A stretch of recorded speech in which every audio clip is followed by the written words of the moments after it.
Hello అండి, ఆత్మీయులందరికీ నమస్కారం. మా వంటశాలకి పునఃస్వాగతం. మన రెండు తెలుగు రాష్ట్రాల వాళ్ళకి ఎంతో ప్రీతిపాత్రమైన పండగ సంక్రాంతి పండగ. అందులో మొదటి రోజైన భోగినాడు ప్రప్రథమంగా చేసేది సున్నుండలు. మరి ఆ సున్నుండల్ని తేలికైన ప్రాసెస్లో ఎలా చేసుకోవాలో ఒకసారి చూద్దామా రండి. మరి దీనికి మొదటిగా కిలో మినపప్పు తీసుకున్నానండి. ఇంకా బెల్లం, బియ్యం, నెయ్యి, ఇంకా 10 యాలకులు.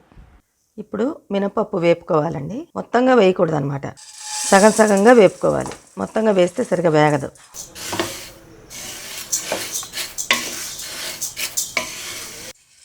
ముందుగా పప్పుని సగం సగంగా వేపుకోవాలండి. ఒకేసారి వేస్తే మాడిపోయినట్టు అవుద్ది అనమాట. అందరూ మామూలుగా తెల్లపప్పు వాడతారు, నేనైతే పొట్టుపప్పే వాడతానండి. ఈ పొట్టుపప్పు ఏంటంటే జుట్టుకు కూడా చాలా మంచిదన్నమాట. ఎంతసేపు వేగాలని మనకు తెలిసిపోద్దండి. ఇది ఎర్రగా అవుతూ ఉంటుంది పప్పు, తర్వాత వాసన కూడా మారుద్ది అనమాట. కమ్మగా వస్తుంటుంది వాసన మినపప్పు వేగుతూ ఉంటే.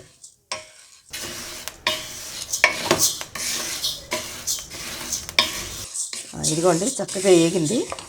మాడకుండా ఇలా తిప్పుతూ ఉండాలన్నమాట. అదే మనం మందంగా ఉండే కడాయి పెట్టుకున్నామంటే మాడదు, అంతా సమానంగా వేగుతాయి.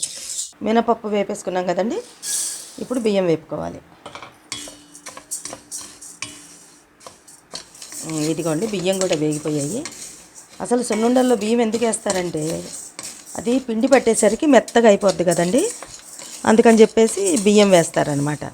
అయితే ఇదివరకు ఉప్పుడు బియ్యం దొరికేవండి, అప్పుడు ఆ ఉప్పుడు బియ్యం వేసేదాన్ని. ఇప్పుడు అవి దొరకట్లేదు కదా, అందుకని మామూలు బియ్యం వేసేస్తున్నాం అనమాట. ఇదిగోండి మినపప్పు వేపేసుకున్నాము. ఇందులోనే ఇందాక వేపి పెట్టుకున్న బియ్యం కూడా కలిపేయాలన్నమాట. కలిపేసి మిక్సీ పట్టేసుకోవాలి. ఇదిగోండి ఇవి చల్లగా అయిన తర్వాత ఇందులోనే వేసేసి యాలకులు మిక్సీ పట్టేయాలి. ఇదిగోండి చక్కగా ఇది మెత్తగా పట్టేశాను. ఇప్పుడు ఇందులో ఈ బెల్లం కలిపేసుకొని మళ్ళీ ఒకసారి మిక్సీ పట్టాలండి, ఎందుకంటే ఇవి గట్టిగా ఉన్నాయి కాబట్టి. ఇలా కలిపేసి మళ్ళీ ఒకసారి మిక్సీ పట్టుకోవాలి. ఇదిగోండి ఇలాగ మొత్తం మెత్తగా పిండి పట్టేశాను. ఇప్పుడు ఇందులో నెయ్యి కలుపుకోవాలన్నమాట. వేడి చేశాను నెయ్యి.